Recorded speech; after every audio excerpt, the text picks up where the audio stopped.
Kamusta kayo mga kapares? Tara na't samahan natin si Bebe Loves magluto ng sikat na Visayan dish, ang lauoy. Makikita nyo po, siksik po at umaapaw ang mga sangkap nitong gulay na napakasustansya. Sa isang kawali na may kumukulong tubig, ilagay po natin ang sibuyas, luya at kamatis. Syempre pa, isusunod din natin ang panimplang asin.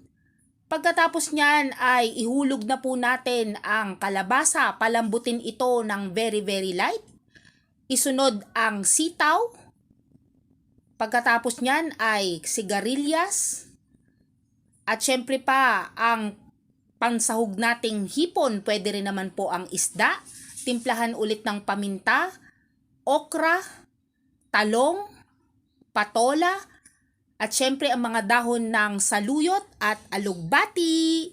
Ito po pala ay rich in vitamin A, vitamin C, calcium na pampatibay ng ating mga buto at ngipin. Vitamin B1 na nakakapagpalusog ng ating nervous system at napakagandang source ng antioxidant.